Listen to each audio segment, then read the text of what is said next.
Thank you po. So, bago tayo mag-start, tayo po yung makot manalangin. Lord, salamat po sa araw na to. Salamat, Panginoon, sa biyaya. Salamat po sa grasya niyo, O Diyos. Salamat din, Panginoon, sa mga tugtugan, sa mga awitan na amin pong inawit, Panginoon. Dalangin po namin, Lord, na nawa nakapagbigay po kami ng kaluguran sa inyong pangalan. Dalangin po namin, Lord, na ikaw lamang po yung mataas, maluwalhati. At sa umaga na to, Panginoon, sa pag-aaral namin ng iyong salita, buksan niyo po, Lord, yung puso't isipan namin.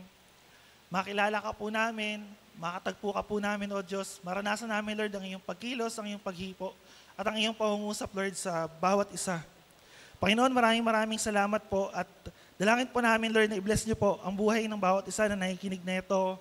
Dito man po, Lord, sa congregation or even sa online. Sa mga may kinig na ito, Panginoon, dalangin po namin, Lord, na pagpalain niyo po ang buhay ng bawat isa.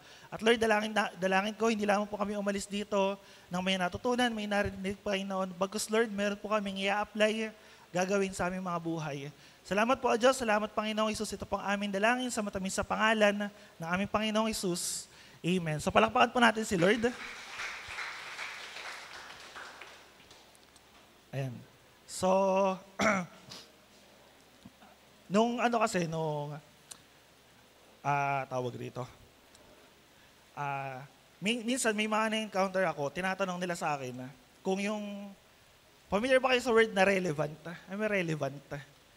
Minsan may mga nakakausap ako na ganun, or nung dati, nung nag-aaral ako, isa to sa laging tinatanong, yung relevant, yung word na relevant. Saan siya related? Dun sa Bible. Minsan may mga nagtatanong, yung salita pa ng Diyos o yung Bible, relevant pa ba sa panahon natin? So ano yung word na relevant? Ano yan?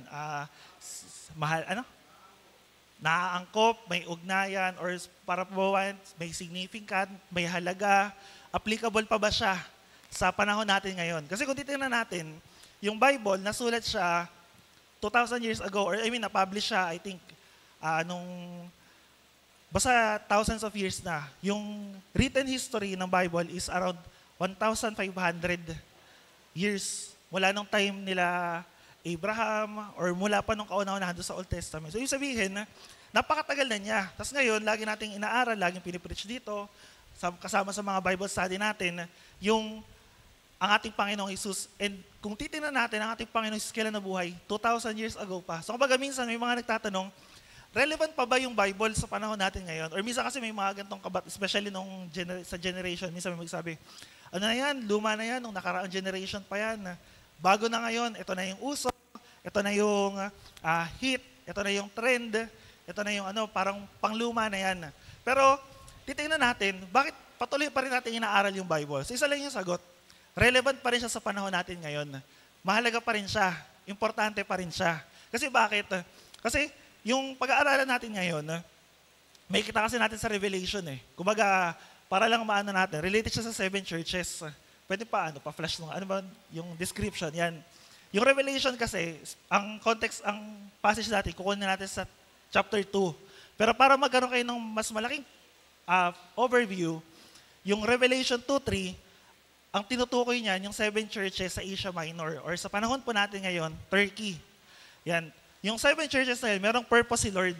Nung time na kinulong si John sa isla ng Patmos, dito sa Revelation, nung time niya, I think 95 AD. Nung kinulong siya dyan, doon niya na-receive yung Revelation or yung pahayag, yung Apocalypse. And ang pinakapaniwala nun, mensahe agad doon sa 7 churches. At nandaw yung purpose yun, alam ko may mga background na ako nito nung nakaraan. Tingnan nyo na lang sa YouTube natin. Pero meron na akong na-detail dyan. Ito lang kunin ko. Yung purpose niyan, una daw, nung time na yon, si Lord, ang ating Panginoong Isus, meron siyang direct message doon sa 7 literal churches na nag-e-exist. Pag sinabi kasi natin churches, especially sa Bible, sa Greek, ecclesia yun eh.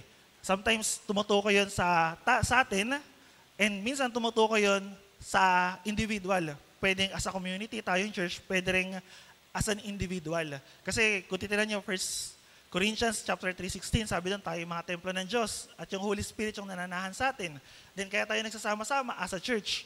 Now, yung letter na yon binigay ng ating Panginoong Isus para doon sa 7 churches. Ibig sabihin, Ephesus, Laodicea, Pergamos, at pinadala niya para dun sa mga specific na mga tao, na mga mananampalataya na nakatira doon sa time nila. Sabi dito, yung message ng 7 churches na yon ay applicable or applied by all churches to all ages. Ibig sabihin, yung salita ng Diyos, applicable siya noon, hanggang kailan daw?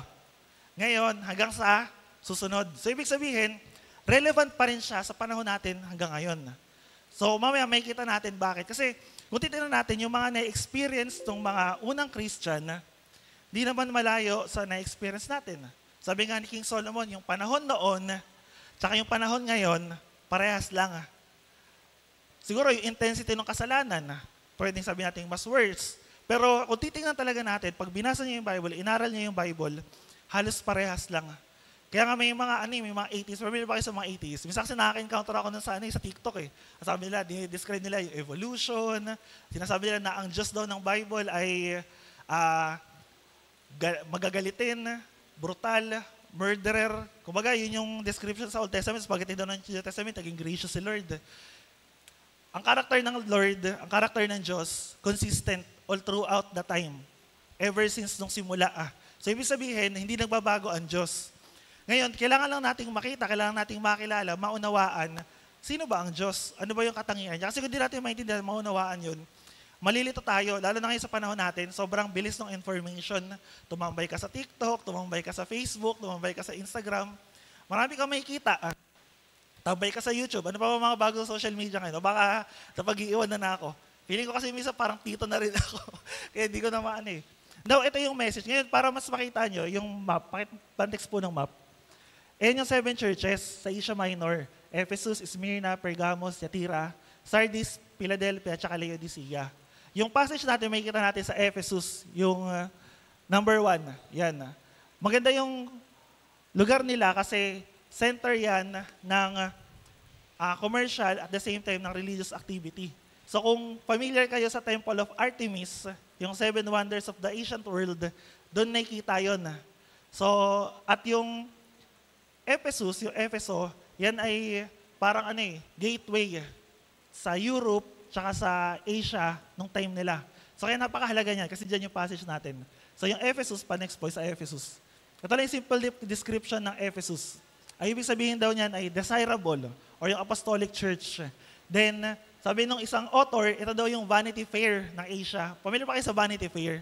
Sana ko kasi nakita yun sa libro, sa Pilgrim Progress. Pero may movie yun, panoorin nyo na lang. Ano daw yung Vanity Fair? Ang Vanity Fair kasi, yung sa kwento, lahat ng Christians, lahat ng character, ang goal nila is makapunta dun sa kingdom. Ang dinadaan nila yung King's Road. Ngayon, kalagitnaan ng King's Road, may tinatawag na Vanity Fair. Ano ginagawa ng Vanity Fair? Lahat ng Christian, lahat ng dumaan doon sa King's Road, parang naligtas, nakakilala, nagtutuloy dun sa journey nila, lahat daw ng karamihan naipit dun sa Vanity Fair. Kasi bakit meron sa Vanity Fair? Lahat daw meron sa ino-offer ng mundo, maganda.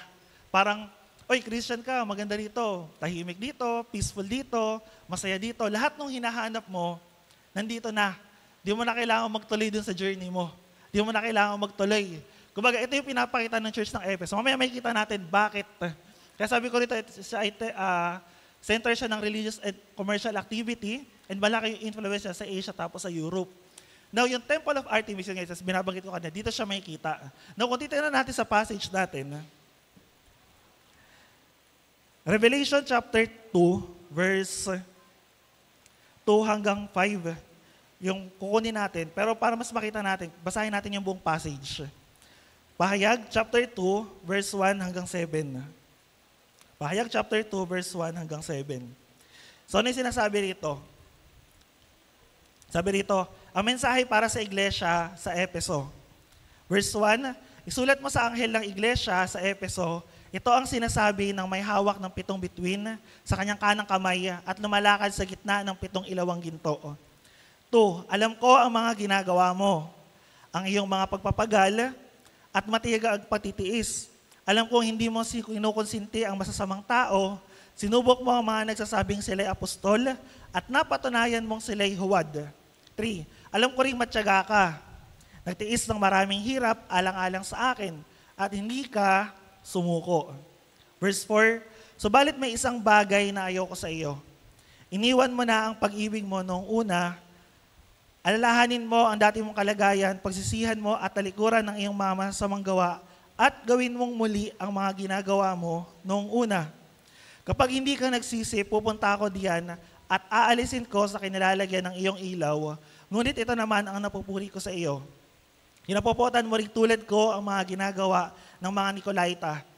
Ang mga may pandinig ay makinig sa sinasabi ng Espiritu sa mga iglesia. Sa magtatagumpay ay ibibigay ko ang karapatang kumain ng bunga ng punong kahoy, ng buhay na nasa paraiso ng Diyos. So kumbaga, ang topic kasi natin ngayon about love. So medyo malungkot kasi yung title ko The Loveless Church. Tapikin mo yung katayo mo, check mo muna yung katayo mo na yun. Feeling ko nalungkot na rin ata. O kasi pag pinag-usapan natin yung love, especially ngayon, February pa rin naman, ang lagi natin nakikita when it comes to love, positive. Masaya, nakakakilig, nakakatawa. Kasi yun talaga yung impression na binibigay ng love. Maganda. So kaya title ko, The Loveless Church. Kumbaga para walang pag-ibig. Kasi kung dito na natin sa church, ano yung madalas mensahe? Di ba? About love, forgiveness, di ba? Pag-ibig, yan yung lagi mensahe Pero dito, may kita tayong problema yung Efeso. Ano yung problema nila? Masipag sila, nagagawa nila lahat ng bagay. Pero ano yung problema? Sabi ni Lord, ito yung napansin ko sa iyo, ito yung ayaw ko sa iyo, ito yung nakalimutan mo, iniwan mo na ang pag-ibig mo noong una. So mamaya, i-explain natin yan. Pero ngayon, simulan siguro natin sa verse 1. Tingnan niyo, sabi ng verse 1, isulat mo sa anghel ng iglesia sa Efeso, ito ang sinasabi ng may hawak ng 7 bituin sa kanyang kanang kamay at lumalakad sa gitna ng 7 ilawang ito. Now, pag binasa niyo yung Revelation, yung pahayag, napakaraming symbolism, napakaraming image. Pag binasa siya, meron pa dyan yung 2 halimaw, yung Antikristo, meron pa dyan yung mga anghel, meron pa dyan yung mga 7 trompeta, 7 mangkok ng Diyos. Kumaga marami.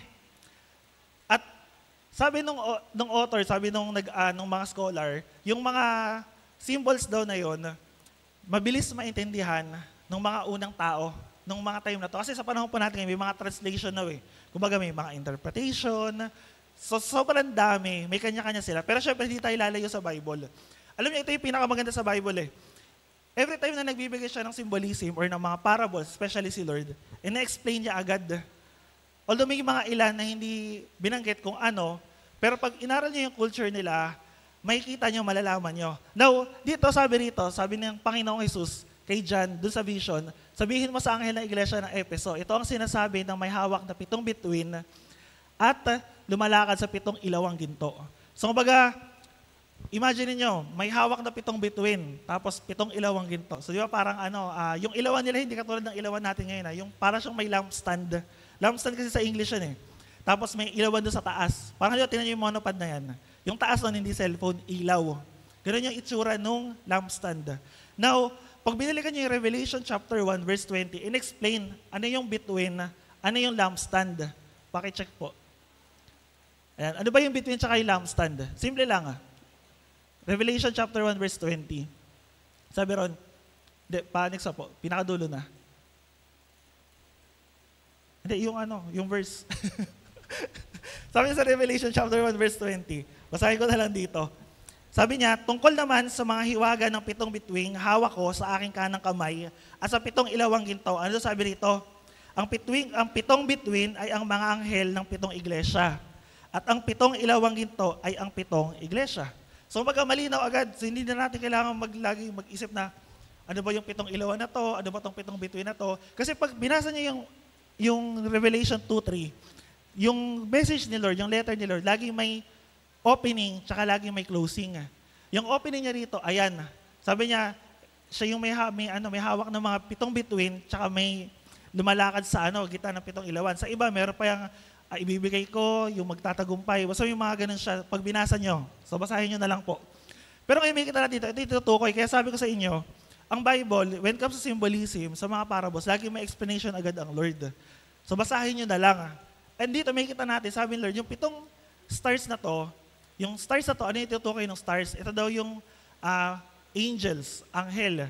Sa mas mababaw na word, ito yung mga leaders, ito yung mga pastors, ito yung mga teachers sa church. Kaya yung recipient, sige, next na po. Yung recipient, kung sino yung pagbibigyan yan, yung mga leaders, yung mga nangunguna.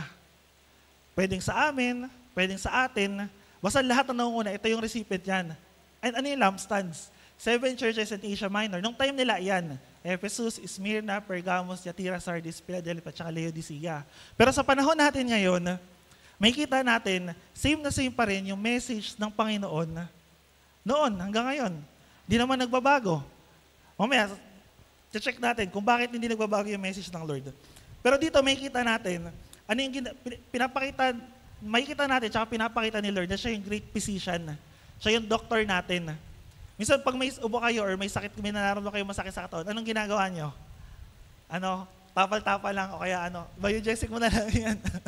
Inom mo lang ng tubig o kaya sabi, masakit ulo mo, kaka-cellphone mo lang yan, kaya sumasakit ulo mo eh. Pero minsan, pag may sakit tayo, may naroon tayo hindi maganda sa katawan natin, ginagawa natin, papacheck tayo sa doktor. Dito sa 7 churches, sinabi ng Lord, sinabi ng ating Panginoong Hesus, ito yung nakikita ko sa'yo. Ito yung nasa puso mo, ito yung nasa isip mo, ito yung nangyayari sa buhay mo. Minsan kasi ganito sa church sa atin, madaling magtago. Hindi natin alam kung ano yung laman ng puso ng isipan ng bawat isa.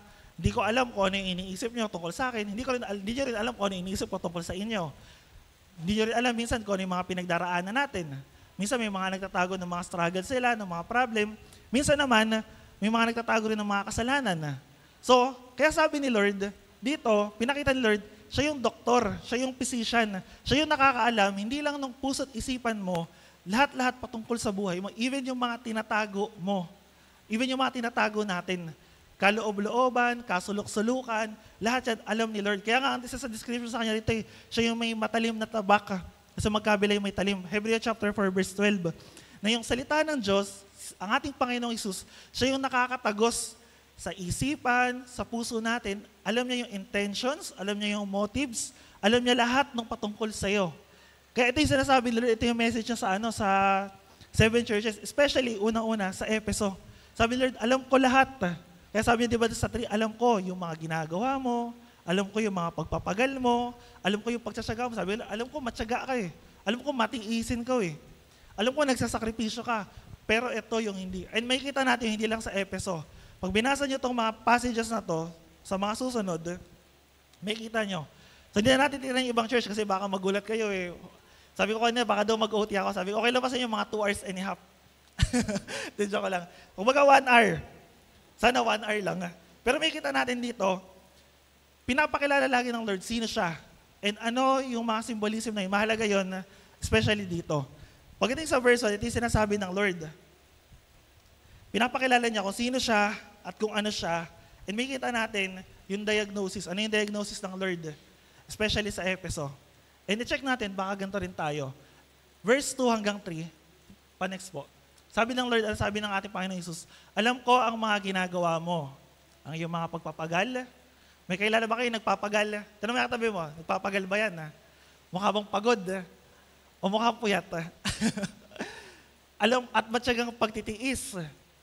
Alam kong hindi mo kinukonsinte ang mga masamang tao, sinubok mo ang mga nagsasabing sila'y apostol at napatunayan mong sila'y huwad. Verse 3 po, ang sabi ron, alam ko ring matyaga ka, nagtiis ng maraming hirap, alang-alang sa akin at hindi ka sumuko. So kumbaga parang sa atin kapag tayo mga ministers, tayo mga matatagal na, pag tayo sinabihan natin, ano ma-feel nyo?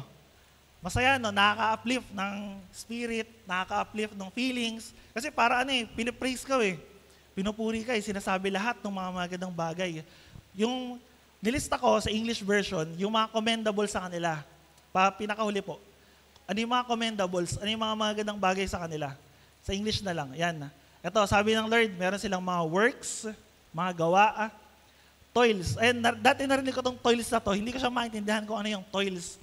Yung toils pala, kasi sa pagpapagal yan eh. Yung toils daw sa Greek word, ay ibig sabihin niya, overwork up until, overwork or sobrang trabaho hanggang sa point ng exhaustion. Yung tipong trabaho ka ng trabaho, tapos hanggang sa tipong pagod na pagod ka na. Ganun daw yung toil. And may kita niyo yan sa Bible, especially sa English version, madalas sinasabi niya yung toil. Ibig sabihin yung talagang, familiar ba kayo sa mga Japanese? Di ba yung, minsan pag nakakita kayo ng mga reels yung mga natutulog na sila sa office, tapos pagising nila doon. Tinan mo yung katabi mo na yan. Mahilig ba mag-toil yan? Talaga ba OT hanggang alas 12 ng madaling araw, yung tipong hindi na natutulog. Yan yung toil. Ano pa yung commendable sa kanila? Sabi ni Lord, meron kayong patient endurance. And cannot bear two evil. Di raw kinukonsito yung mali. Tested false apostle. Endurance, bearing up, or iba pa, meron pa dyan, not grown weary, di ka nagpagod, di ka nahinawa, sacrificing, steadfast, perseverance, and separated. Kumbaga, talagang nilaan nila yung sarili nila kay Lord. Now, pag tingnan nyo kasi yung church ng Efeso, siya yung pinakamaraming beses na mention sa New Testament. Sa inyo makikita, sa gawa, nung time pumunta sila, Pablo, nag-mission sila, nabanggit yung Efeso. Pagtungtong doon sa Ephesians, nagbigay ng letter si Paul sa kanila, patungkol sa kalagayan ng church, ano yung mga problema nila. Pagdating sa 1 and 2 Timothy, pinadala ni Paul si Timothy para magpastor sa kanila. And tinuturuan ni Paul si Timothy ano yung mga problema ng church, ganito mo siya susolusyonan, ano yung kailangan sa leadership, ito yung gagawin mo. Pagtungtong sa 2 John, sabi ng mga Bible scholars, pinapaniwalaan nila na yung 2 John, yun yung ang pinapatungkulan din is yung matandang ginang or matandang babae na elder ng iglesia sa Efeso pa rin. Tapos pagdating dito sa Revelation, Efeso pa rin. So kumbaga makikita natin, kung meron mang superstar or meron mang sikat nung time nila, Efeso yun. Kasi lagi siyang nababanggit sa mga letters, especially sa Bible. Ilang beses siyang na-mention. And ilang beses pinakita ng Lord na ano yung kalagayan ng church ng Efeso nung time nila apostle hanggang sa nawala na siya. Ngayon titignan natin, check natin sa sarili natin, baka ganito tayo. May works ka, gumagawa ka, nagpapagal ka, matyaga ka, matiisin ka, lahat ginagawa mo, talaga nagsasakripisyo ka. Sabi mo sa tayo mo, good job. Maganda yan. Pagpatuloy mo yan. Talaga, hindi, totoo yun huwag nyo, makakala nyo, nagbibiro ako. Hindi, totoo yun, maganda yun. Nagpapagod tayo, nagpapagal tayo. Maganda lahat ng mga bagay na ginagawa, especially sa mga nagmi-minister sa atin. Tukad na yung mga kumakanta, praise and worship. Sorry. Minsan may mga, may mga adjustments pa. Minsan yung iba nagpupuyat pa. Yung kami mga nagtuturo, minsan kayo mga nagpipreach. Kagabi, alas 2 na ako natulog kasi kailangan kong tapusin. Or inaayos ko yung PowerPoint. Then, si Pastor minsan, sabi niya, tutulog siya ng maaga ng Saturday night, tapos gigising siya ng madaling araw, tapos minsan dire-diretso na yon hanggang umaga ng Sunday. Minsan nagpupuyat din sa prayer, maagang gumigising sa prayer, so yun, sa mga nananalangin. So by the way, sa Friday, announce ko, meron tayong overnight prayer. Konting commercial lang, tapos may don't watch tayo ng Saturday. So baga, lahat yon, part yon. And yung mga bagay na yun, magaganda kasi bakit? Pinapakita natin na talagang nagpupursige tayo, nagsasacrifice tayo, talagang ginagawa mo lahat, una para kay Lord, para sa ministry, para sa mga tao na nasa paligid mo, para sa katabi mo. Ngitian mo muna yan bago tayo lumipat ng next verse. Pero sabi ng verse 4, ano yung napansin ni Lord? Ano yung nakita niya? Next po. Subalit may isang bagay na ayoko sa iyo. Iniwan mo na ang pag-ibig mo noong una. Di ba pag tingnan niyo yung 2-3, ang daming magaganda. Parang pinuri di ba? Ang sayaw Tapos pagdating sa 4, bigla sinabi, pero may isa lang akong hindi na ayaw sa'yo. May isa lang ako napansin. Hindi mo na ako mahal katulad ng dati. O, tap mo ulit yung katabi mo na yan. Okay lang yan. Makaka-move on ka rin. Di joke lang. Makaka-ano ka rin. Sasaya ka rin. Pero dito kasi, sinabi ng Lord sa church ng Efeso, at baka sa atin din, ang dami mong ginagawa, napakasipag mo, talagang nagsasacrifice ka. Sabi nga, di ba, yung toil even hanggang doon sa exhaustion, hanggang sa mapagod ka, hanggang sa totally talagang, binigay mo lahat Buong buhay mo, buong lakas mo, energy mo, ininvest mo lahat para sa gawain ng Panginoon. Pero sabi ng Lord, may isang bagay na ayoko sa iyo. May isang bagay na hindi nakatulad ng dati. Ano daw yon? Yung pag-ibig. And may kita natin ang Efeso, kahit sa dinami-dami nung nangyari sa kanila, sa dinami-dami nung menensyon sa kanila sa Bible, in the end pala, ito yung napansin ng Lord. Kasi pag tingnan niyo yung church ng Ephesians, sa Efeso, may mga problema sila. tinulungan sila ni Paul para ayusin yung problema na yon. Pagdating sa Timothy, meron na naman silang problema sa leadership, sa mga tao na nasa loob ng church. Inayos ulit yun. Pagdating sa 2 John, nagbigay ng example. Tapos pagdating dito, sabi ng Lord, alam ko lahat ng ginawa mo magaganda. Talagang matyaga ka simula hanggang dulo. Meron pang part dito sa verse 7, yung mga Nicolaita. Yung mga Nicolaita, ang gawain nila, sila yung, isa to sa problema ng church noon, na yung mga false teachers, mga doctrines na pumapasok sa church. Sabi ni Lord sa 7, ito yung napupuri ko sa'yo. Yung mga Nicolaita, kinamumuhian mo, ayaw mo sa mga Nicolaitas. Kaya sabi doon yung Ephesians Church o yung Efeso, separated sila. Paano separated? Kahit nasa lugar sila na punong-puno ng kompromiso, kaya nilang i-segregate yung sarili. Parang basura lang. I-separate yung sarili nila, ilaan nila i-separate para kay Lord. So ibig sabihin, talagang, kung titingnan mo, ang image ng Ephesus sa Revelation, perfect church. Talagang wala ka nang hahanapin ibang church pa na katulad nito, nung time na to. Talaga ito yung, kumbaga, aasam-asamin mo na, siguro, pwede sabihin natin, maraming mananampalataya, maraming tao, magagaling, matatalino yung mga nandoon ng mga leader. Kasi ang mga naging leader nila sino? Si Paul, si Timothy, si John. Bukod pa din sa mga missionary nila, like sila Apollos, at yung mga talagang nagstay sa kanila. So, ibig sabihin, talagang magagaling lahat ng mga nasa Efeso. Pero sabi ni Lord, ito yung napapansin ko sa iyo. Yung pag-ibig mo nung una, dinigaya ng dati. Hintayin natin, ano ba yung reason bakit minsan tayong mga Christians, bakit tayong mga matatagal na, tayong mga mananampalataya, lumalamig yung pag-ibig natin? Actually, there are a lot of factors. May mga reason, may mga dahilan. And sometimes, valid naman yung mga bagay na yon. Pero dito, sinabi Lord, hindi valid yung nararamdaman mo kasi nakalimutan mo na yung pag-ibig mo sa akin Pero titingnan natin, bakit? Ano yung reason? Sa Matthew chapter 24, verse 12, may sinabi rito, ito yung time na nagbibigay si Lord ng mga signs. Ito yung mangyayari sa huling panahon. And possible, ito yung mangyayari sa atin. Ang sabi rito, dahil sa paglaganap ng kasamaan, ang pag-ibig ng marami ay lalamig. Or sa English, lawlessness. Kumbaga, isang factor to na pwedeng mangyari na kaya yung mga Christian, lumalamig yung pag-ibig nila kay Lord, napapagod sila. Kasi bakit?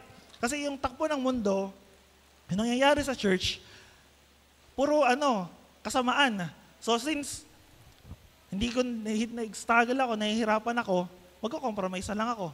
So since di naman talaga ako magpakabanal, ayaw na lang din ako sa takbo ng mundo. Or may struggle ako, hirap na hirap ako sa church, sige, okay na. Kung ano na lang yung maging takbo ng buhay ko, takbo ng mundo. Yun na lang din. Naalala ko sa John, nung time na nabubuhay si Jesus Christ, di ba nagpakain sila ng 5,000 katao. Nung time na yun yung pinaka-peak, pinaka-marami na nakakilala nung time ni Lord. Yung 5,000 to 3,000 na yun, habang pinapakilala ni Lord, habang sumusunod sila kay Lord, pinapakilala ni Lord kung sino siya, nabawasan. Yung 5,000, 3,000, naging 500. Yun na yung mga sumusunod sa Kanya. Yung 500 na yon, nabawasan pa. Naging 12 na lang. Tapos before siya ipako sa krus ang ating Panginoong Hesus, nabawasan ng isa, si Judas. 11 na lang. Nung kinaumagahan, nung nagkanulo na si Pedro, nagkulasan silang lahat. Nung pinaparada ang ating Panginoong Hesus, papunta dun sa cross, nung nasa cross siya, ang natira, isa lang. So may kita natin, yung buhay Kristiyano, hindi talaga siya smooth from the beginning hanggang sa future. Minsan yung kasama mo, tanong mo yung katabi mo na yan. Sabi mo, hawakan mo. Huwag kang mawawala, Sabi mo, huwag kang mawawala. Baka makita mo sa susunod, wala na yan dyan. Pero kasi may kita natin, reality, darating yung time at dumarating yung panahon na minsan yung mga kasama natin, nawawala, Bakit nawawala? Kasi possible, isa sa reason, baka nanlamig na. Kasi may mga ganun kasi, nangihina ako, nanlalamig ako, gusto kong bumalik sa dati. And isa sa pinaka-reason, isa dahilan nun, kasi yung pag-ibig nung una, nawala na, nanlamig na. Now, sa Matthew, ito yung binanggit. Dahil sa mga persecutions, dahil sa mga problema, sa mga mangyayaring kasamaan sa mundo, yung iba, lalamig yung pag-ibig. Pagdating sa Efeso, ang problema nila, sa dinami ng pinagdaanan nila, in the end pala, ang hatol ng Lord sa kanila, ang diagnosis ng Panginoong Isa sa kanila, malamig ka na rin, di mo na mahal katulad ng dati. Meron pang isa, pwede rin busyness. Dahil busy, maraming ginagawa, yung pag-ibig mo kay Lord, nawawala na. Ngayon, ang tanong, sa English kasi yung ginamit dito sa verse 4, first love. Sabi niyo, first love. Ayan, dati naririnig ko yan sa mga kabataan, sa mga youth. Sa mga slambok, sino yung first love mo? Sa lagi yung pangalan, ano yung first love ko? Sino pa yan? May puppy love pa yan. Tapos meron pang the right one. Ang dami yan, no? Pero, yung first love kasi, tinutukoy dito, yung unang pag-ibig sa English. And you have left your first love. Yung tinutukoy na love dito is yung honeymoon kind of love. Or yung parang katulad daw after ikasal, nasa honeymoon. Ano daw yung honeymoon na yun? So, nagtanong lang ako dati, naalala ko, ano daw, yung mga after daw ikasal, yung nag-honeymoon sila, excited, gigising ka rin ng umaga, pagising mo kinabukasan, parang panaginip, kasi kapiling mo na siya, yung mga ganun. Yung masayang-masaya ka, hindi matanggal sa puso mo yung ligaya, yung tuwa. Text ko na lang ikwento sa inyo pag kinasal na ako. Hindi ko pa kasi alam kaya nagtanong lang ako. Pero ganun daw yung experience ng mga nasa honeymoon love. Hanggang, minsan daw ayon sa mga expert, tumatagal daw yun ng 3 months to 1 year. Na ganun talaga yung yung routine, na talagang masayang-masaya ka, maligayang-maligaya ka. Pero ang naging problema daw minsan sa marriage, after ng year 1, year 2, year 3, yung first love na yon, yung honeymoon love na yon, nawawala na. Ano yung reason? Marami ding reason. Nagiging complacent na sa pag-ibig, nakakalimutan na yung duty, nagkakaroon na ng mga problema, hindi pagkakaunawaan, hindi pagkakaintindihan. Tama pa, Mama? Next-explain ko lang joke lang. Kumbaga, mga ganun daw mga ganun yung pag tumatagal, 20 years, 50 years, mga ganun Kumbaga, naririnig ko lang, tsaka syempre experience namin sa bahay. So may mga ganung bagay na habang tumatagal daw, parang sabi nung minsang senior na nakausap ko, pag tumatanda ka raw, wala na raw yung love. Andun na raw yung respect. Pero sa akin, still, alam ko, andun pa rin yung love. Pero wala na yung katulad ng dati, yung kilig, andun pa rin, konti, pero minsan, hindi na ganun kainit katulad ng dati. Pero dito, yung sinasabi dito ni Lord na first love, yung mainit, maapoy, excited. Ganito yung sinasabi ng Lord. Kasi sabi niya, iniwan mo na yung unang mong pag-ibig sa akin. Dati excited ka, sabik na sabik ka. Di ba, naalala niyo nung mga bagong Kristiyano tayo, bagong kilala ka, bago attend ka sa church, welcome na welcome. Ready, yung parang, gusto ko umattend ng lahat ng gawain. Sunday, prayer meeting, even may overnight pa nga noon. Meron pa pupunta sa ibang church. Naalala ko nung bago-bago ako, sumasayaw kasi kami noon Huwag nyo lang itanong ko paano sumayaw. Pero mananayaw kami noon, tapos may gawain dito ng Sunday. Tapos Monday, may gawain pa ulit sa parang mentoring ata yun. Ang pahinga lang, Tuesday. Pagtungtong ng Wednesday, prayer meeting, magpa-practice kami dito para dun sa line-up ng Sunday. Tapos minsan may joint prayer pa ng Thursday, tapos Friday, TGIF, nalala niyo pa ba yun? Mga gawain natin noon, yung mga matatagal na. Tapos Saturday practice, tapos Sunday ulit gano'n. Kumbaga, dire-diretso. Yung feeling na marami kang ginagawa araw-araw, Tuesday lang yung pahinga mo. Alam ko yung Tuesday namin ng Bible study pa, cell group pa. Araw-araw, busy ka.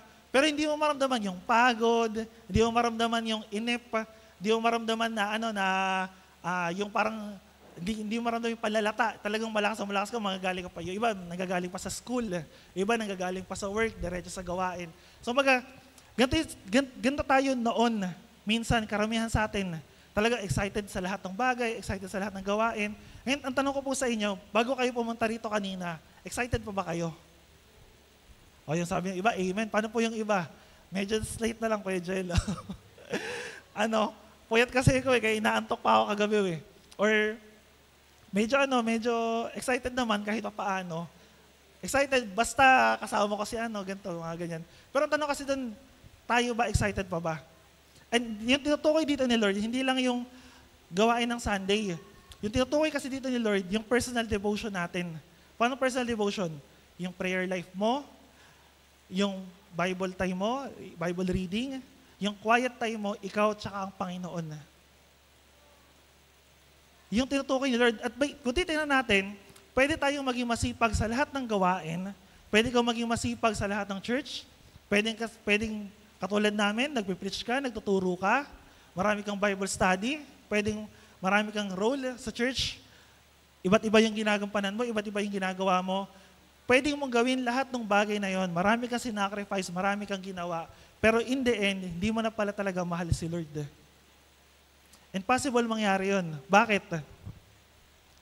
Sinabi ng Bible, impossible yung mangyari yun. Bakit? Kasi nangyayari din sa panahon natin yun ngayon. Kaya i-check natin yung heart natin. Baka ganun tayo. Active tayo sa lahat ng gawain. Masipag tayo. Pero wala tayong personal time kay Lord. Wala kang time para manalangin. Wala kang time para basahin yung Bible, aralin yung kanyang mga salita. No, hindi na tayo katulad nung dati na na may journaling, mahigpit sa lahat ng gawain, mahigpit sa prayer. Hindi na ganoon eh. Pero ang tita natin, ikaw mismo eh. Yung desire mo, kaya yung pangalan ng Ephesus, ang pangalan, di ba, desirable. Yung desire ng puso mo, kasi kamusta na yung puso mo sa harapan ng Panginoon? Kamusta na yung pag-ibig mo sa Kanya? Kamusta na yung pagmamahal mo sa Kanya? Diba, parang kinakanta natin kanina yung bridge nung The God I Know. This is my cry, my one desire, more of you. Yung pa ba yung prayer ng puso natin? Yung pa ba yung dalangin ng puso natin? O anong nangyari dahil sa dami nung nangyari in the past, parang, sige, okay na, gagawin ko na lang yung mga ginagawa ko kasi duty ko, ministry ko, or baka dahil sa mga kasalanan, tumigas na yung puso natin, yung desire natin para kay Lord, wala na. Or pwedeng ganito, pwedeng nagtatago tayo ng kasalanan or parang pinepeke lang natin na okay ako sa harap, pero sa kaloob-looban, hindi pala. Alam niyo kasi kung bakit? Di natin malalaman yun eh. Di natin makikita yun up until the end. Kaya sabi ng isang author, yung mga tao daw, yung mga people, yung mga preacher, yung mga leaders, bago daw sila mag-fall sa public, bago sila bumagsak bago sila manghina, totally lumamig, bumagsak or nanghina na raw sila muna in private. Ibig sabihin, ano na yung nawawala? Yung prayer life. Yung personal devotion. Nawawala na yung personal relationship, personal time mo kay Lord. Pag yun ang nawala, pipilitin na lang natin na gawin lahat ng bagay para lang makita ng tao. And ganito yung nangyari sa Efeso.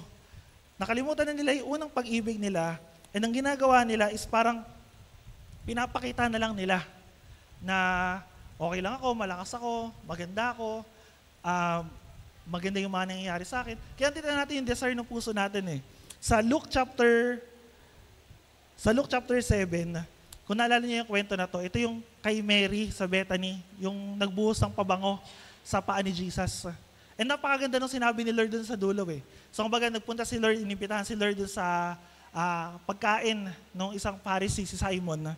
Tapos, sa isip-isip ng mga nandoroon, sabi niya, kung alam talaga ng tao na to, kung anong tong kasalanan ng babae na to, alam niya yung kalagayan niya. And sabi ng Bible, alam ni Lord kung ano yung iniisip nila. Doon pa lang sabi, alam ni Lord ano yung iniisip nila, ano yung laman ng puso mo.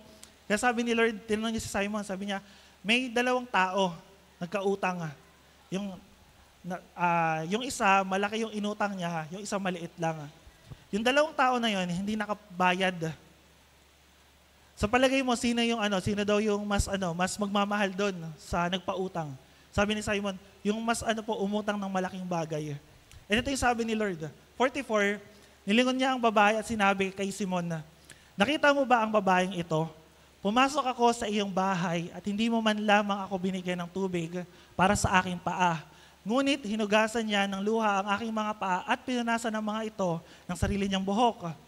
Hindi mo ako hinalikan, ngunit siya mula nang pumasok ay hindi na tumigil sa kakahalik sa aking paa. Hindi mo nilagyan ng langis ang aking ulo, subalit binuhusan niya ng pabango ang aking mga paa. At pinakalas, kaya't sinasabi ko sa iyo, malaki ang kanyang pagmamahal sapagkat maraming kasalanan ang pinatawad sa kanya. Ngunit ang pinatawad ng kaunti ay kaunti rin ang pagmamahal.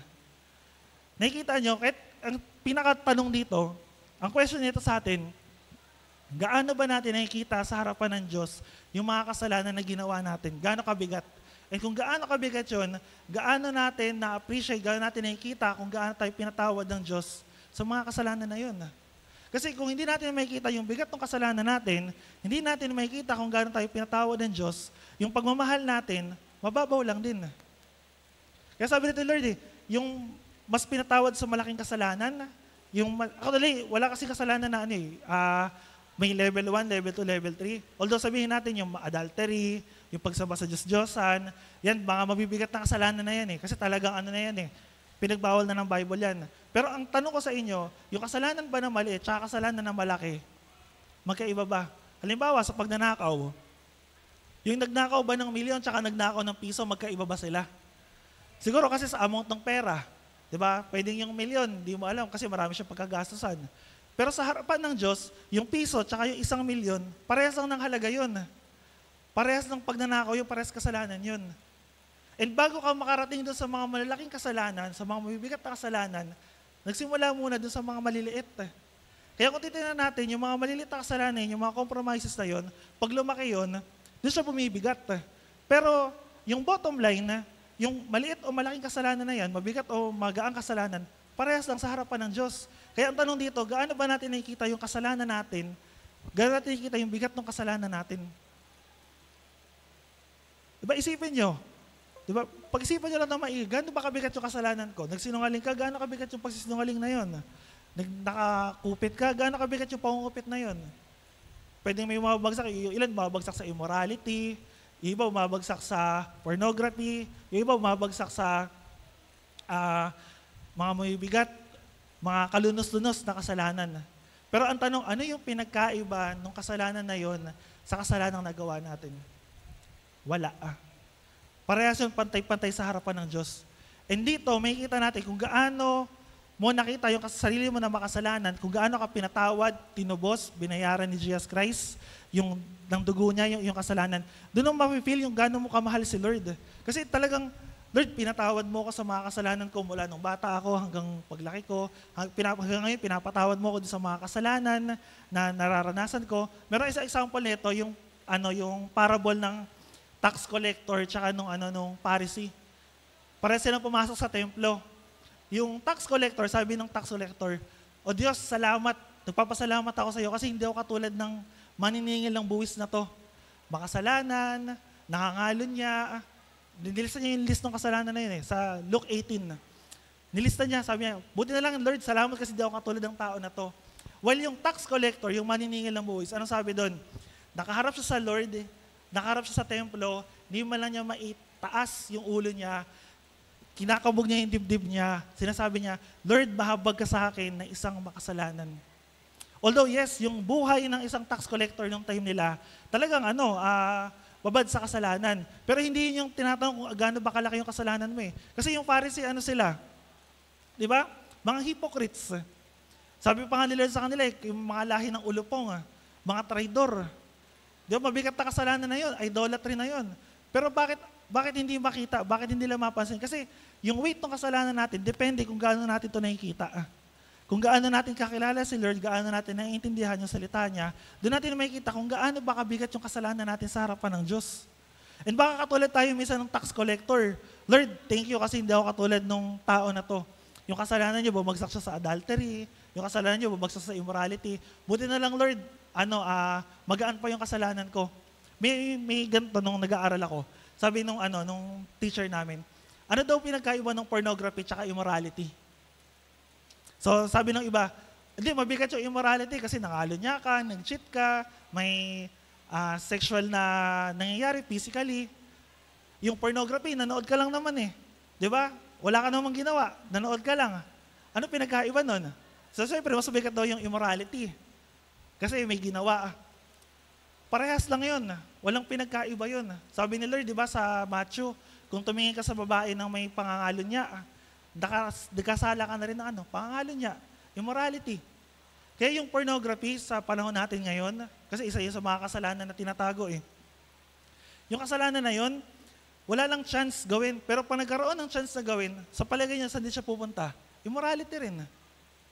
Kaya yung kasalanan, parehas walang level by level. Lahat yun mabibigat sa harapan ng Diyos. And kung titingnan natin, baka ganun tayo, "Lord, salamat kasi di ako katulad ng tao na to. Kahit pa paano, matuwid pa ako." Ang tawag doon, self-righteousness. Kasi tinitingnan natin yung sarili natin na mas mataas pa sa iba. Or pride. Nagiging mayabang tayo na, "Lord, salamat kasi ganito ako, kasi ganyan ako. Active pala ako, lakas-lakas ko, dami kong ginagawa sa inyo." Pero ano sabi ng Lord? Sa verse 4, "Iniwan mo na yung pag-ibig mo." inabandon na. You have left your first love.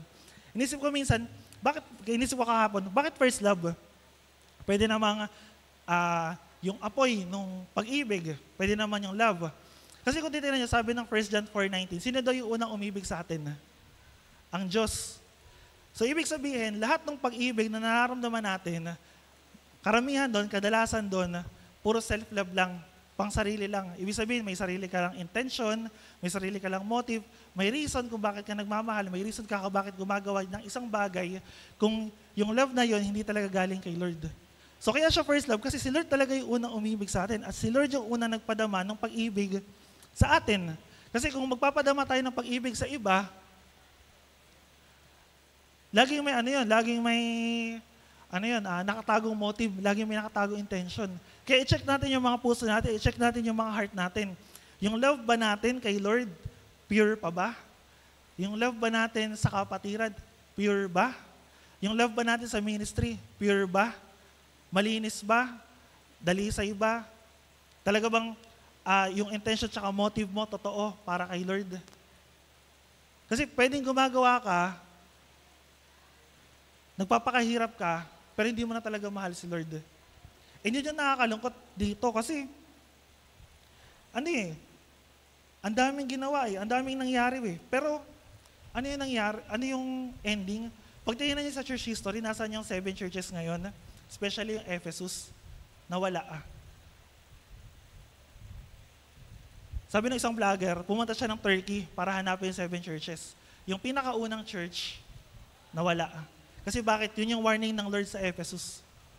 Yun yung warning ng Lord sa kanila. Na kapag hindi ka nakinig, hindi ka sumunod, hindi ka nag-heed sa warning na to, mawawala yung ilawan mo. And search nyo sa Google. Kahit ni isang bahay, kahit ni isang lugar, puro bato lang yun nandoon. Walang natira. And warning yun sa atin ngayon. Baka akala natin napakalakas natin, baka akala natin napakasipag natin, baka akala natin napaka-righteous natin. Pero baka wala na pala talaga tayong pag-ibig kay Lord. I-check natin yung heart natin. Ngayon, kung alam natin sa sarili natin, ganun yung nangyayari sa atin. Gusto nating makabalik. Lord, gusto kong uminit ulit yung pagmamahal sa'yo. Gusto ko ulit maranasan yung excitement ng pag-ibig natin. Ano yung kailangan natin gawin? Ano yung sabi ng verse 5? Sabi ng verse 5,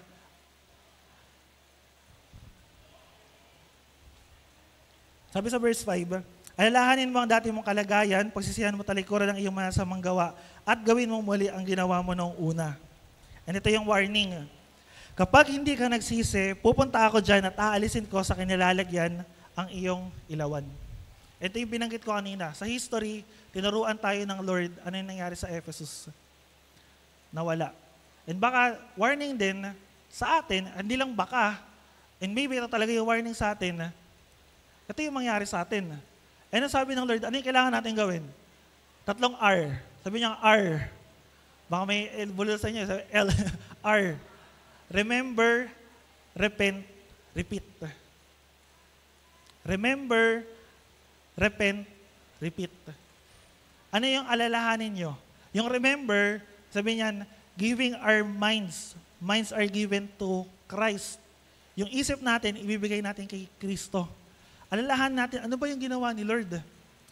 Alalahanin mo, yung sabi kasi rito 5, alalahanin mo ang dati mong kalagayan. Ano ba tayo dati? Ano ka ba dati? Saan ka pinatawad ni Lord? Ano yung pinantubos sa'yo? Yung dugo ng ating Panginoong Hesus. Alalahanin mo, isipin mo, i-remind mo. Dito, inisip ko nung nakaraan, siguro alam ng mga taga-Epeso kung saan sila bumagsak ka. Kasi sabi ng Lord, alalahanin mo And tayo, alam din natin sa sarili natin, kailan ka nang hina, kailan ka nang lamig, kailan ka napagod, kailan ka nang hinawa, kailan nag-start yung kasalanan na yan. Sabi ng Lord, alalahanin mo, ano yung dati mong kalagayan, ano yung ginawa mo. Remember, ibigay mo yung isip mo kay Christ, ibigay mo yung isip mo kay Lord. Yan sabi doon, repent. Hearts given to Christ naman. Ibigay natin yung puso natin kay Lord. Yung repentance, hindi siya yung, Lord, umiiyak ka, humahagulgol ka, talagang, Lord, sorry sa ginawa ko. Well, part ng emotions yun, pero yung repentance, Yung totoong repentance, pagtalikod dun sa kasalanan.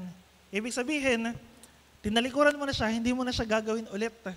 Pero minsan yan yung guilty tayo eh. Di ba? Magsabi tayo ng, sorry, pagkakamali ko. Pero bukas, uulitin na naman. Susunod na araw, uulitin na naman. Susunod na linggo, uulitin na naman. Nasaan yung sorry doon? Parang ganun lang din kay Lord. Lord, sorry, hindi ko na ito gagawin ngayon. Tapos bukas, mamaya, susunod na linggo, yun na naman. Ang repentance, pagtalikod, hindi mo na gagawin yung mga bagay na ginagawa mo dati. Pero para magawa mo yun, kailangan mo maghanap ng panibago ipapalit doon. Now, nasa process tayo ng sanctification. Understandable yun, matatanggap natin yun, unti-unti. Pero hindi ibig sabihin nun, ito-tolerate natin. Kaya sabi rito ni Lord sa mga taga-Efeso, alam ko hindi mo kinukonsinti yung mga mali eh. Alam ko hindi mo kinukonsinti yung mga kasalanan eh. Talagang by principles, by conviction, by everything na meron ka, alam mo eh, ang repentance, talagang pagtalikod, unti-unti eh.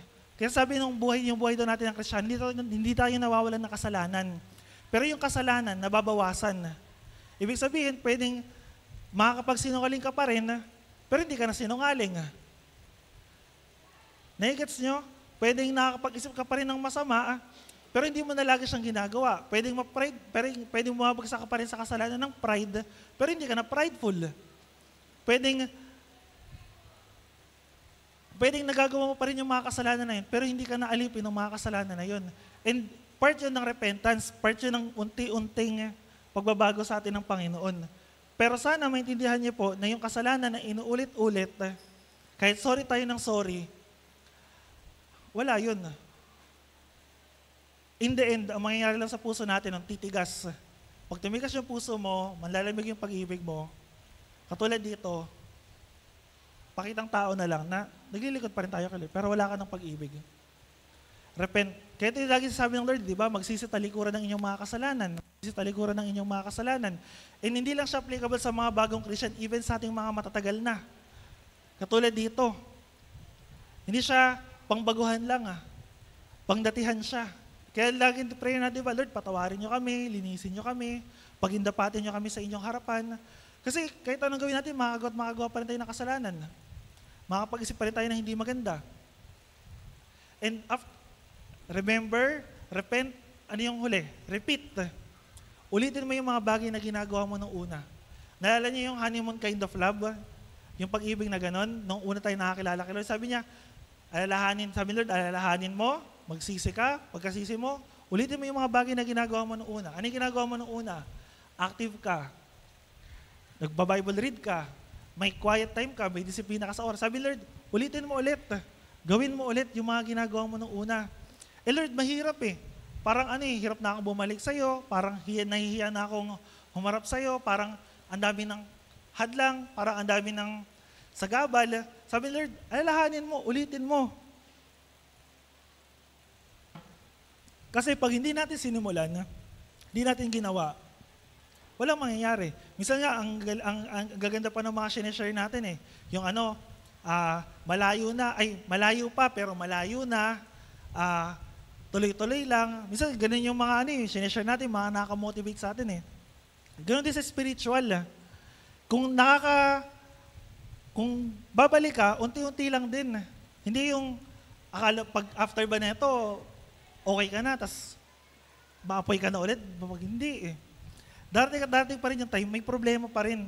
Pero sabi nito Lord, ulitin mo yung mga ginagawa mo nung una. Sabi nung repeat, di ba, ibibigay natin yung mga kamay natin kay Lord. O hindi nyo puputulin, ibibigay nyo. Ano yun, yung mga ginagawa nyo. Lord, di ba pala ako nakakapag-quiet time sa inyo? Sige, makapag-quiet time ako. Lord, di ba pala ako nakakapag-pray? Makapag-pray ka. Lahat yun magsisimula sa prayer. Kaya nga sabi ng Philippians 2:13, sino daw yung nagbibigay ng pagnanais tsaka pagnanasa, na magawa yung kalooban ng Diyos? Si Lord din. Ipag-pray natin. Hihingin natin sa Kanya. Yun yung pinakamahalaga na ihingi natin kay Lord. Ipakita natin. At dun sa pinakahuli nga, sabi ron, pag hindi tayo nag-heed sa warning, tayo nakinig sa warning, baka matulad tayo sa Ephesus. Baka hindi lang tayo matulad sa Ephesus, meron na rin tayo ilan na nakapatiran na naging example. No, hindi ko kayo tinatakot sa ganun. Pero nawa, yung message na to, relevant pa rin siya sa panahon natin ngayon. Relevant pa rin siya sa'yo, mahalaga pa rin siya sa'yo, applicable pa rin siya sa'yo. Kasi pag hindi tayo nakinig dito, isa lang ibig sabihin nun. Check mo ulit yung puso mo. Baka matigas na yan. I-check mo ulit yung puso mo. Baka self-righteous na yan. I-check mo ulit, baka may pride ka na. I-check mo ulit, baka sobra na yung pagmamahal mo sa sarili mo na mas mahal mo na yung sarili mo kaysa kay Lord.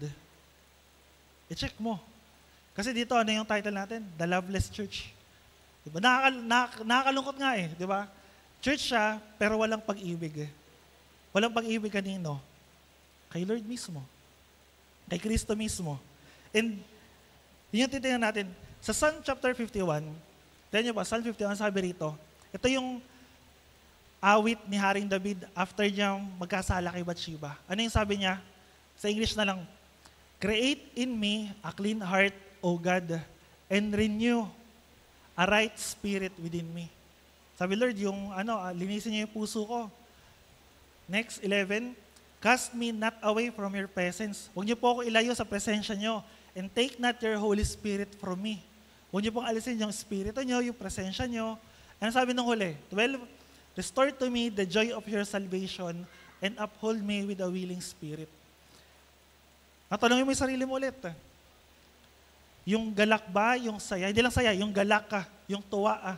Noong una ka naligtas, unang mo nakakilala si Lord, fresh pa ba? Nagagala ka pa ba na, "Lord, salamat kasi niligtas mo ako. Lord, salamat kasi kinahabagan mo ako." Hindi katulad ng Pariseo, pero Lord, salamat kasi yung kasalanan ko, binayaran mo sa krus. Salamat Lord kasi tinubos mo ko ng iyong dugo. Kasi ito yung prayer ni Haring David eh. After niya magkasala kay Bathsheba, na message ko last time, grabe yung ginawa niya, from one sin, talagang dire-diretso. Landslide. Pero ito sabi niya, "Lord, restore to me. Ibalik niyo po yung galak, ibalik niyo yung tamis, ibalik niyo yung saya, ibalik niyo yung tuwa. Naniligtas mo ko, kinahabagan mo ko, kinaawaan mo ko." And ito yung check natin sa sarili natin, kung meron pa ba, meron na ba, meron pa rin ba, or wala na. Meron ako dalawang word na iiwanan sa inyo. Yung brokenness tsaka wretchedness. Meron niyo yan sa Amazing Grace sa kanta. Yung wretchedness kasi, yung wretch na word, Old English word na siya. Pero ang pinaka-meaning niyan, miserable person. Kumbaga talagang, miserable. Talagang yun yung niya. Yung isa naman, brokenness. Yung brokenness, pinababaw na lang natin yan minsan, ginagamit natin yan pagka-broken ka, malungkot ka, nasaktan ka, or minsan parang sad boy ka o sad girl ka, tanong mo yung katabi mo na yan, baka walang date ng Valentine siya, kaya malungkot pa rin hanggang ngayon. Pero, biblically, yung brokenness, isa lang ibig sabihin nito, pagpapakumbaba sa harapan ng Diyos, nakikita mo na makasalanan ka, and apart from God, kung wala si Lord, wala ka. Yung wretchedness, alam mo kung ano yung kalalagayan mo sa harapan ng Diyos. Kaya itong dalawang word na to, mahalaga siya, especially sa atin, kasi kailangan natin alalahan, ano ba tayo? Ano ka ba dati? Ano ba yung pinambayad sa'yo ng Lord? Ano ba yung ginamit ng Lord para bayaran? Yung dugo ng ating Panginoong Hesus. And yung dugo ng ating Panginoong Hesus, priceless. Lahat ng kasalanan ng lahat ng tao, sa lahat ng sanlibutan, sa lahat ng panahon, binayaran ng ating Panginoong Hesus. Kaya sabi ng person, di ba, inibig na niya tayo minahal na niya tayo. Sabi ng Romans, nung tayo mahihina pa, minahal na tayo ni Kristo, ipinadama na ng Diyos yung pag-ibig niya sa atin. Ibinuhos na sa puso natin yung pag-ibig. Ganun tayo kamahal ng Diyos, ganun tayo iniibig ng Diyos. Pero kung hindi natin marirealize kung ano yung kalalagayan natin sa harapan ng Diyos, wala. Lahat ng bagay na to parang baliwala lang. Paano marerestore yung love? Paano marerestore yung joy, yung salvation? Wala lang din. Hindi mo na ma-realize. Pero isa lang yung key, isa lang yung way. Lumapit tayo kay Lord. Magpakumbaba ka. Makita natin sa sarili natin na hindi lang tayo basta broken na sad boy or sad girl. Talagang basag yung puso natin pag wala si Lord. Talagang miserable tayo pag wala si Lord. Miserable tayo kung wala si Kristo. Nung Friday, magkasama kami ni Darren. Pinag-usapan namin yung about grace, pagiging gracious ng Lord. So kasi parang may open discussion lang kami. So sinasabi ng mga worldly na tao, yung mga secular, yung mga bakit daw ang Diyos ng Old Testament malupit, parang konting pagkakamali lang, pinaparusahan, pinapatay, walang awa daw. Tapos pagdating ng New Testament, gracious kasi dahil sa ating Panginoong Hesus. Hindi ganun. Ang Diyos, mula Old Testament, gracious na hanggang New Testament. Hindi siya nagbabago. Gusto ko ibigay ko po na example.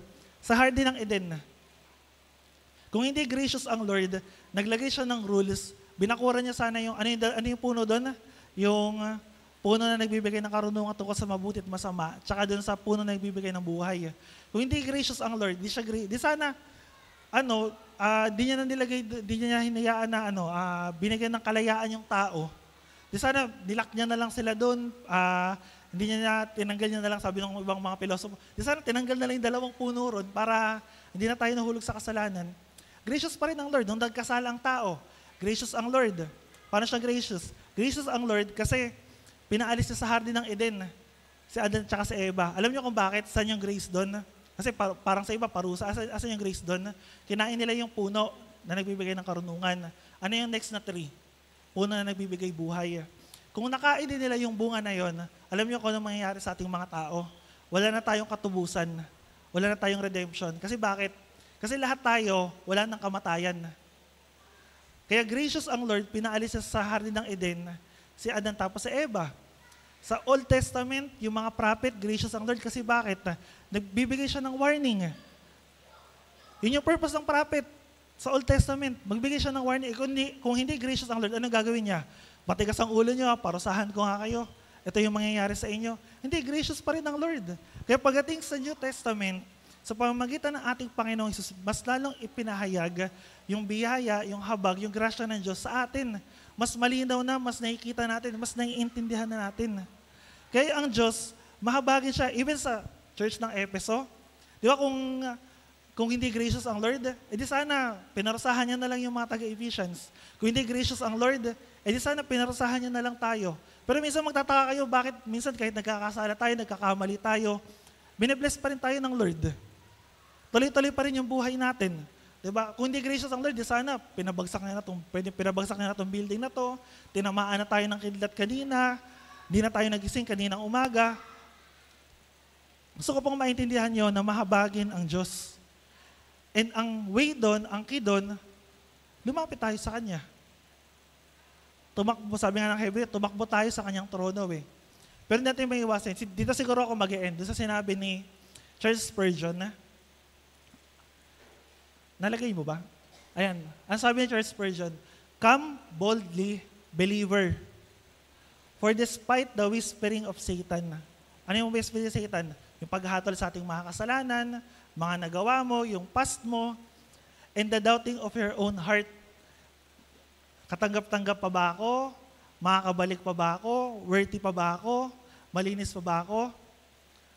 You are greatly, loved. Inibig ka ng Diyos, minahal ka ng Diyos. And ano yung response natin? Mahalin din si Lord. Ibigin din si Lord. Mahalin siya kung paano niya tayo minahal. Hindi man ganun ka-level nun, pero ibigay natin yung buong buhay natin sa Kanya. Hindi lang katulad ng mga taga-Epeso na maganda sa harap, sa loob, hindi pala. And sana po sa atin ganun din. So pwede ba tayong lahat ito tumayo?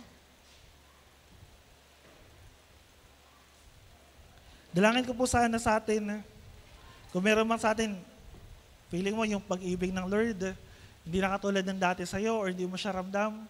Pag-pray mo yung sarili mo, ilapit mo kay Lord. Lord, ito yung puso ko, ito yung isipan ko, sinusuko ko sa'yo.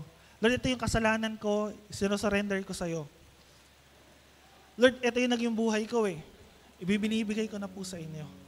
Lord, yung mga deception, yung mga bulong ni Satan, Lord, eto na, binibigay ko sa'yo. Even yung puso ko, Panginoon, na hinahatulan ako, kinokondem ako. Sabi ng Romans 8:1, wala nang condemnation. Kanino daw? Yung mga nakikristo na. Kasi bakit? Pinatawad ka na, nilinis ka na, kinahabagan ka na, kinawaan ka na. And yung mga gawa ni Satan, yung gawa ng mundo, pagtatagumpayan natin. Dahil kanino? Kay Jesus Christ. And pinakahuli na lang talaga, sa Revelation 12:11, ang sabi rito, Revelation chapter 12 verse 11, and they have conquered him. Sino raw? Napagtagumpayan daw nila si Satan. Sa pamamagitan ng ano? By the blood of the Lamb and the word of their testimony. Ano sabi dun sa huli? For they love not their lives even unto death. Sana yung love na ma-feel natin, sana yung love na na-express natin, yung love na, Lord, hanggang kamatayan, kahit buhay yung kapalit, mamahalin kita. Iibigin kita.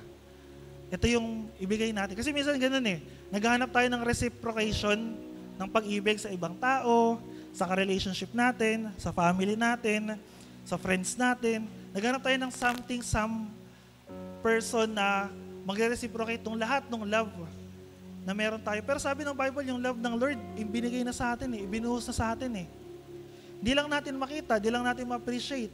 Di lang natin ma-appreciate, di talaga natin makita. Kasi bakit? Ang tutok natin, sarili natin. Mas mahal natin yung sarili natin.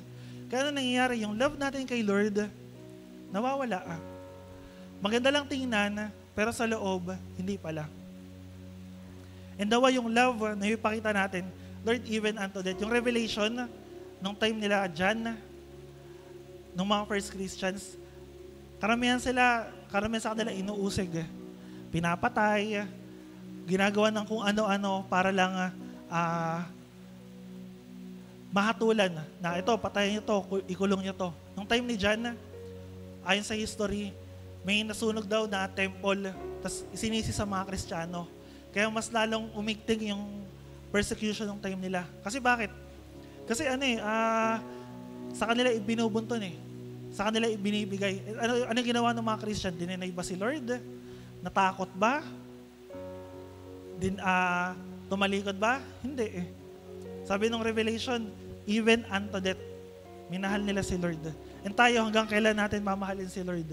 Lord, pag maganda lang yung buhay ko, yung blessing ko, maganda lang yung mga nangyayari sa paligid ko, or even dumating yung sufferings, yung problems, hanggang dumating yung persecution, trials, and even dumating yung kamatayan. And dawa sana po, may natutunan tayo sa araw na to. Nawa may babaunin tayo. Nawa ma-remind tayo na pinakamalaga sa lahat yung pag-ibig natin kay Lord. So tara po tayo po yumukot manalangin. Panginoon, salamat po Diyos sa mensahe po sa araw na to. Lord, hindi ko alam yung laman ng puso nila. Pero Lord, ikaw po yung nakakaalam kung ano yung laman nito, ano yung intention, ano yung motive. Ikaw rin, Lord, yung nakakaalam ng mga kasulok-sulukan. Ikaw rin, Lord, yung nakakaalam kung mahal ka pa ba namin or hindi na. Ikaw, Lord, yung nakakaalam kung yung mga ginagawa namin out of duty na lang. Ikaw, Lord, yung nakakaalam kung ano yung kalagayan ng puso't isipan namin. And Lord, sa iyo po namin ito binibigay. Sa iyo po namin ito inilalapit, Panginoon. Patawarin niyo po kami, O Diyos, sa aming mga kasalanan. Kabagat kawaan niyo po kami, Panginoon. Patawarin niyo kami, Lord, kung madalas mas mahal namin yung sarili namin kaysa mahal ka namin. Patawarin niyo kami, Lord, kung mas mahal namin yung sarili namin, yung mga bagay ng mundo na to, Panginoon, kaysa mas mahalin ka namin. Patawarin niyo kami, Lord, kung may mga bagay kami na nagawa na nagiging dahilan para lumamig yung pag-ibig namin sa inyo. Patawarin mo kami, Lord, kung spiritually, yung estado pala ng buhay namin, malamig na. Patawarin niyo kami, Lord, sa self-righteousness. Patawarin niyo kami, Lord, sa self-love. Patawarin niyo kami, Lord, sa pride, sa ego. Patawarin niyo kami, Lord, sa immorality, pornography. Patawarin niyo kami, Lord, sa mga kasalanan na nagawa namin. Lord, kahabagan niyo po ang iglesia na to. Kahabagan niyo po kami, Panginoon. Lord, ikaw po yung magyanig, ikaw po yung mausap sa puso namin. Sabi niyo, Lord, sa pinakahuli, kung hindi kami makikinig, hindi kami mag-repent, Darating ka po, Panginoon. And hindi ito yung pagdating, Lord, na final judgment. Pero Lord, ito yung pagdating upang hatulan kami, upang ibigay yung bunga ng mga kasalanan, yung consequences ng mga parusa para sa amin. Lord, dalangin ko, O Diyos, na pakinggan ng puso namin, pakinggan ng isip namin. Sa bawat isa sa amin, Panginoon, makinig kami rito sa sinasabi mo po, Panginoon. Sa church na to, sa amin, Panginoon. Lord, salamat, O Diyos, sa araw na to. Salamat, Panginoon. Dalangin po namin, Lord, nakahabagan niyo po kami, O Diyos. Maranasan po namin, Lord, yung kapatawaran sa mga kasalanan. Maranasan namin, Panginoon, yung kagalakan na niligtas mo kami, inibig mo po kami, Panginoon. Maranasan namin, Lord, yung kapahingahan. Maranasan namin, Lord, na kami nga po ay tunay na pinatawad niyo, O Diyos. Yung comfort, yung kagalingan. Maranasan namin to, O Diyos. Inihalapit po namin sa inyo, Lord, yung puso't isipan ng bawat isa. At Lord, ano man pong mga nagawa namin, patawarin niyo po kami, Panginoon. Sa lahat ng kasalanan na nagawa namin, dalangin namin yung kapatawaran, O Diyos. Linisin niyo po yung puso't isipan namin. Muli, Lord, pagindapatin niyo po kami, yung pag-ibig, yung pagmamahal, yung tamis. Una kami nakakilala sa inyo, O Diyos. Ito, Lord, yung ma-refresh sa puso namin. Ito yung ma-experience namin. Na kapag nagbabasa kami ng Bible, excited kami. Kapag nagpipray kami, Panginoon, yung puso't isipan namin nakafocus sa iyo. Excited kami dumalo sa mga gawain. Excited kami, Panginoon, na gawin yung mga bagay patungkol sa inyo, Panginoon. Nang hindi nagreklamo, nang hindi nananaghili, nang walang ibang motive, kundi Lord, maparamdam, mapadama namin, Panginoon, na talagang minamahal at iniibig ka po namin. Dalangin po namin, Lord, na ito yung makita, maranasan sa bawat isa, O Diyos. And tulungan niyo po kami, Panginoon. Hindi namin kayang gawin to, Panginoon, sa sarili namin. Pero Lord, sa pamamagitan niyo, hugasan niyo po, Lord, ang church na to na inyong banal na dugo. Linisin niyo po kami at pakabanalin. Salamat, O Diyos, salamat, Panginoon. Dalangin ko po, Lord, sa mga nandirito, sa bawat isa, sa nang humihingi ng kagalingan, sa humihingi, Panginoon, ng kapatawaran, sa humihingi, Panginoon, ng kapayapaan ng puso, ng kapahingahan, sa humihingi, Panginoon, ng karunungan, sa humihingi, Panginoon, ng kalakasan. Lord, ikaw po yung magbigay sa kanila na ito, Panginoon, sa pangalan po ng aming Panginoong Jesus. And alam po namin, Lord, na ipagkakaloob niyo po ito. Alam namin, Lord, na ibibigay niyo po ito, O Diyos. And even, Lord, yung kaligtasan ng mga kapamilya namin. And even, Lord, yung mga pagpapala, yung mga prayer request namin, Panginoon, nilalapit namin sa inyo, O Diyos. And ganoon din, Lord, yung mga puso namin. Kahit na anong pong blessing, kagandahan ng buhay na ma-receive namin, Panginoon, hindi pa namin makalimutan na ikaw po yung nagbibigay ng lahat ng to. Hindi po namin makalimutan na sa iyo po galing to, Panginoon. At lahat ng bagay na to, Panginoon, dahil lang po sa biyaya at grasya niyo po sa amin. Lord, maraming salamat po. Salamat, O Diyos, sa umaga na to. Salamat, Panginoon, sa araw na to. At ikaw lamang po yung mataas, ikaw lamang po yung maparangalan. Ito pang aming dalangin sa matamis sa pangalan ng aming Panginoong Hesus. Amen. So palakpakan po natin si Lord.